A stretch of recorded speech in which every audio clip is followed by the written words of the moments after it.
मान लीजिए एक सुबह आप अपनी आंखें खोलते हैं, मोबाइल उठाते हैं और ब्रेकिंग न्यूज़ में देखते हैं कि आज से देश की गवर्नमेंट किसी प्राइम मिनिस्टर या फिर मिनिस्टर के हाथों में नहीं, बल्कि पूरी तरह एक आर्टिफिशियल इंटेलिजेंस यानी कि एआई सिस्टम के नियंत्रण में। अब कोई प्राइम मिनिस्टर फाइनल डिसीजन नहीं लेगा, कोई मिनिस्टर पॉलिसी तय नहीं करेगा। हर लॉ, हर बजट और हर गवर्नमेंट डिसीजन एक एआई सिस्टम एनालाइज करेगा और कुछ ही सेकेंड्स में अपना फैसला भी सुना देगा। सुनने में यह किसी साइंस फिक्शन मूवी जैसा लगता है, लेकिन सवाल यह है, क्या ऐसा फ्यूचर सच में पॉसिबल है? अगर एआई गवर्नमेंट चलाने लगे, तो क्या करप्शन खत्म हो जाएगा? क्या डिसीजन ज़्यादा फेयर होंगे? या फिर पूरी ह्यूमन सिविलाइजेशन एक ऐसी इंटेलिजेंस पर डिपेंड हो जाएगी? क्या एआई वाकई किसी देश का शासन संभाल सकता है? या फिर यह ह्यूमन हिस्ट्री का सबसे खतरनाक एक्सपेरिमेंट साबित होगा? आज जब भी एआई का नाम आता है तो हमारे दिमाग में chat GPT, image generator, self driving cars या फिर स्मार्ट असिस्टेंट जैसी टेक्नोलॉजी आती है। लेकिन पिछले कुछ वर्षों में एआई सिर्फ एक टूल नहीं रहा, बल्कि डिसीजन मेकिंग का हिस्सा बनता जा रहा है। आज एआई करोड़ों डॉक्यूमेंट्स कुछ ही मिनटों में पढ़ सकता है, लाखों लोगों के डेटा का एक साथ एनालिसिस कर सकता है, फ्यूचर ट्रेंड का अनुमान लगा सकता है और कई मामलों में तो इंसानों से भी ज़्यादा एक्यूरेट रिजल्ट दे सकता है। लेकिन असली सवाल यह है कि अगर एआई इतना सब कुछ कर सकता है, तो क्या वह एक पूरे देश को भी चला सकता है? क्योंकि गवर्नमेंट का असली काम क्या होता है?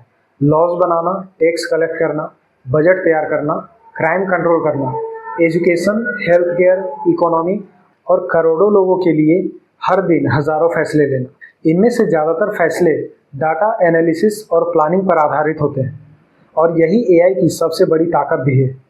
यही कारण है कि दुनिया के कई देश धीरे धीरे एआई को गवर्नमेंट सिस्टम का हिस्सा बना रहे हैं।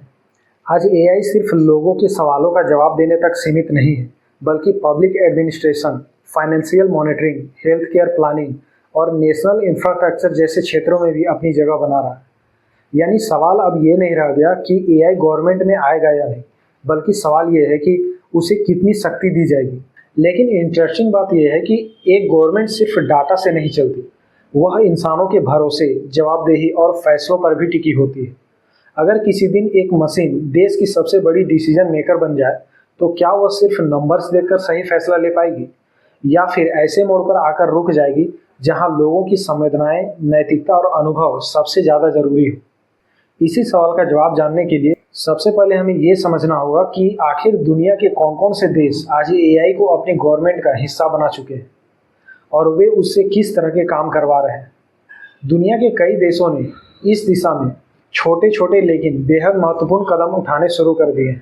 एस्टोनिया ने अपनी डिजिटल गवर्नमेंट को इतना डेवलप कर लिया है कि अधिकांश गवर्नमेंट सर्विस ऑनलाइन हो चुकी है और ऑटोमेटेड भी हो चुकी है, जहां एआई और ऑटोमेशन प्रशासनिक प्रक्रियाओं को तेज और आसान बनाने में मदद कर रहे हैं। वहीं संयुक्त अरब अमीरात यानी कि यूएई ने गवर्नमेंट सर्विसेज में एआई को शामिल करने के लिए अलग नेशनल स्ट्रेटेजी तैयार की है। चीन ने भी अपने स्मार्ट सिटीज प्रोजेक्ट के तहत ट्रैफिक मैनेजमेंट, पब्लिक सिक्योरिटी और अर्बन एडमिनिस्ट्रेशन में बड़े पैमाने पर एआई का इस्तेमाल कर रहा है। सिंगापुर हेल्थ केयर, ट्रांसपोर्ट और सिटी प्लानिंग के लिए एआई बेस्ड एनालिसिस पर लगातार निवेश कर रहा है, जबकि अमेरिका और ब्रिटेन के कई सरकारी विभाग टैक्स फ्रॉड पकड़ने, फेक बेनिफिशरीज की पहचान करने और लाखों सरकारी डॉक्यूमेंट्स का एनालिसिस करने के लिए एआई सिस्टम का परीक्षण कर रहे हैं। इसका मतलब साफ है, एआई अभी किसी देश का राष्ट्रपति या प्रधानमंत्री तो नहीं बना है, लेकिन वह गवर्नमेंट के अंदर एक ऐसे डिजिटल ऑफिसर की तरह काम कर रहा है जो बिना थके हर सेकंड करोड़ों जानकारियों का विश्लेषण कर सकता है। अब जरा साल 2045 की कल्पना करते हैं, जहां देश के हर नागरिक का डिजिटल रिकॉर्ड सिक्योर है। एआई के पास economy, weather, agriculture, health care, education, transport और एनर्जी का रियल टाइम डाटा लगातार पहुंच रहा है। मान लीजिए अचानक किसी राज्य में बाढ़ आने की संभावना बनती है। एआई खतरे का अनुमान इंसानों से पहले लगा लेता है और रिलीफ मटेरियल पहले ही भेज दी जाती है। हॉस्पिटल्स को अलर्ट मिल जाता है और प्रभावित इलाकों में दवाइयाँ समय रहते ही पहुंच जाती हैं।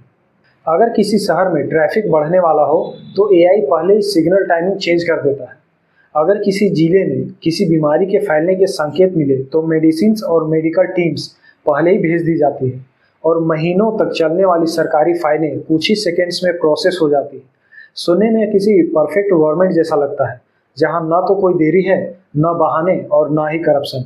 लेकिन क्या सिर्फ स्पीड, एक्यूरेसी और डाटा किसी गवर्नमेंट को सफल बना सकते हैं, या फिर शासन चलाने के लिए कुछ ऐसा भी चाहिए जिसे कोई मशीन आज तक सीख नहीं पाई?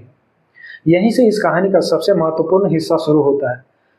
यहीं पर एआई गवर्नमेंट की सबसे बड़ी ताकत और सबसे बड़ी कमजोरी दोनों एक साथ सामने आती है। क्योंकि गवर्नमेंट सिर्फ डाटा, एल्गोरिदम और स्टैटिस्टिक्स से नहीं चलती, उसका सीधा संबंध करोड़ों लोगों की जिंदगी से होता है। और हर फैसला सिर्फ नंबर्स देखकर नहीं लिया जा सकता। मान लीजिए किसी प्राकृतिक आपदा के बाद संसाधन बहुत सीमित है, तो सबसे पहले मदद किसे मिले? बच्चों को, बुजुर्गों को, या फिर सबसे ज़्यादा प्रभावित इलाकों को? अगर देश आर्थिक संकट से गुजर रहा हो तो बजट का बड़ा हिस्सा एजुकेशन को दिया जाए या फिर हेल्थ केयर को? अगर दो समुदायों के बीच तनाव बढ़ जाए तो केवल डाटा ही समाधान नहीं कर सकता, क्योंकि वहाँ ह्यूमन अंडरस्टैंडिंग, एक्सपीरियंस और सेंसिटिविटी की ज़रूरत होती है। लेकिन सवाल यह है कि क्या दुनिया को ऐसी गवर्नमेंट चाहिए जो शायद बहुत कम गलतियां करे, लेकिन किसी का दर्द महसूस भी ना कर सके? या फिर ऐसी गवर्नमेंट जो इंसानों द्वारा चलाई जाए, जहां गलतियां होने की संभावना तो हो, लेकिन फैसलों के पीछे संवेदनाएं, नैतिकता और जवाबदेही भी मौजूद हो? अब एआई की सबसे बड़ी कमजोरी पर आते हैं। अगर एआई किसी गलत डाटा के आधार पर फैसला ले ले और उसके कारण लाखों किसानों को नुकसान हो जाए, या फिर राहत सामग्री गलत जगह पर पहुंच जाए, तो जिम्मेदार कौन होगा? क्या वह इंजीनियर जिसने एआई बनाया, या फिर वह गवर्नमेंट जिसने उसे लागू किया, या फिर वह मशीन जो अपने फैसले की जिम्मेदारी खुद कभी नहीं लेती? कंप्यूटर साइंस की पुरानी कहावत है, गार्बेज इन गार्बेज आउट। यानी कि अगर एआई को गलत, अधूरा या फिर पक्षपातपूर्ण डाटा मिलेगा तो उसका रिजल्ट भी गलत ही होगा, चाहे एआई कितना भी एडवांस्ड क्यों ना हो। और जब बात करोड़ों लोगों की जिंदगी की हो तो ऐसी एक गलती भी पूरी देश पर भारी पड़ सकती है। इसका एक चर्चित उदाहरण 2018 में सामने आया था, जब एक कंपनी को अपना एआई बेस्ड हायरिंग सिस्टम बंद करना पड़ा, क्योंकि उसने पुराने रिक्रूटमेंट डाटा से सीखकर महिलाओं के एप्लीकेशंस को कम महत्व देना शुरू कर दिया था। एआई ने खुद भेदभाव नहीं सीखा, बल्कि उसने इंसानों के पुराने बाइस को ही दोहराना शुरू कर दिया। अब सोचिए, अगर यही समस्या किसी देश की गवर्नमेंट में हो जाए तो उसका असर लाखों नहीं बल्कि करोड़ों लोगों के भविष्य पर पड़ सकता है। और यही वजह है कि एआई जितना शक्तिशाली दिखाई देता है, उतनी ही सावधानी के साथ उसका इस्तेमाल भी जरूरी है। लेकिन एआई गवर्नमेंट का सबसे बड़ा खतरा सिर्फ गलत फैसले से नहीं है, बल्कि उससे भी बड़ा सवाल है प्राइवेसी और फ्रीडम का। क्योंकि अगर किसी देश की गवर्नमेंट क्राइम रोकने के लिए एआई को करोड़ों CCTV cameras, mobile locations, bank transactions, social media activities और फेशियल रिकॉग्निशन टेक्नोलॉजी से जोड़ दिया जाए, तो एआई हर नागरिक की एक्टिविटी पर नज़र रख सकता है। उसे यह भी पता हो सकता है कि आप कहाँ गए, किससे मिले, किससे बात की, क्या खरीदा, क्या सर्च किया। और ऐसे में क्राइम शायद कम हो जाए, लेकिन पर्सनल प्राइवेसी लगभग खत्म हो सकती है। और यही वह सीमा है जहां टेक्नोलॉजी, सिक्योरिटी और फ्रीडम एक दूसरे के सामने खड़ी दिखाई देती है। यही कारण है कि फेशियल रिकॉग्निशन और मास सर्वेलांस को लेकर दुनिया के कई देशों में लगातार बहस होती रही है। लोगों का मानना है कि अगर ऐसी टेक्नोलॉजीज पर मजबूत कानून और निगरानी ना हो तो उनका इस्तेमाल नागरिकों की सुरक्षा के बजाय उनकी निगरानी, पॉलिटिकल ऑपोजिशंस को दबाने या फिर व्यक्तिगत स्वतंत्रता को सीमित करने के लिए भी किया जा सकता है।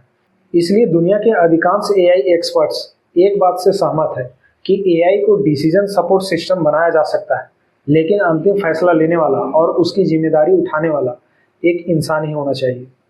शायद इसी वजह से भविष्य पूरी तरह एआई गवर्नमेंट का नहीं, बल्कि एक हाइब्रिड गवर्नमेंट का होगा, जहां एआई करोड़ों डाटा पॉइंट्स का एनालिसिस करेगा, करप्शंस के संकेत खोजेगा, बेहतर पॉलिसीज का सुझाव देगा और संभावित परिणामों का पहले ही अनुमान लगा लेगा। लेकिन फाइनल डिसीजन एक इंसान लेगा, और अगर वह फैसला गलत साबित होता है तो जनता सवाल भी उसी इंसान से पूछ सकेगी। आखिरकार एआई के पास इंफॉर्मेशन हो सकती है, लेकिन एक्सपीरियंस नहीं। उसके पास स्पीड हो सकती है, लेकिन इमोशंस नहीं। वह पैटर्न पहचान सकता है, लेकिन किसी किसान की मजबूरी नहीं, एक माँ की चिंता या फिर युद्ध में अपना परिवार खो चुके इंसान का दर्द महसूस नहीं कर सकता। और शायद यही वह अंतर है जो मशीन और इंसानों के बीच हमेशा बना रहेगा। तो अब सवाल आपसे है, अगर कल सुबह आपको दो विकल्प दिए जाएं, एक तरफ ऐसी ह्यूमन गवर्नमेंट जो कभी कभी गलतियां करती है लेकिन उन गलतियों पर सवाल उठाने का अधिकार भी आपको देती है, और दूसरी तरफ एक एआई गवर्नमेंट जो कभी थकती नहीं, बहुत कम गलतियां करती है लेकिन आपकी भावनाओं को नहीं समझ सकती, तो आप किसे चुनेंगे? क्योंकि किसी भी देश की सबसे बड़ी ताकत उसकी मशीन नहीं बल्कि उसके नागरिक होते हैं। और शायद आने वाले समय की सबसे बड़ी बहस यही होगी कि भविष्य का सबसे अच्छा नेता एक इंसान होगा या फिर एक मशीन।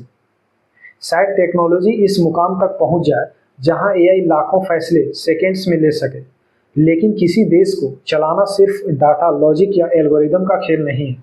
उसके पीछे भरोसा, इंसानियत, एथिक्स और अकाउंटेबिलिटी भी उतनी ही जरूरी होती है। शायद फ्यूचर एआई वर्सेस ह्यूमन का नहीं बल्कि एआई विद ह्यूमंस का होगा, जहां मशीन बेहतर फैसले लेने में मदद करेगी लेकिन अंतिम जिम्मेदारी इंसानों के हाथों में ही रहेगी। अब सवाल आपसे है, अगर कल आपके देश की गवर्नमेंट पूरी तरह एआई के हाथों में चली जाए तो क्या आप उस सिस्टम पर भरोसा करेंगे या फिर आपका मानना है कि अंतिम फैसला हमेशा एक इंसान को ही लेना चाहिए? अपनी राय कमेंट में जरूर बताएं और ऐसी ही सिनेमैटिक टेक डॉक्यूमेंट्रीज के लिए चैनल को सब्सक्राइब जरूर करें। धन्यवाद।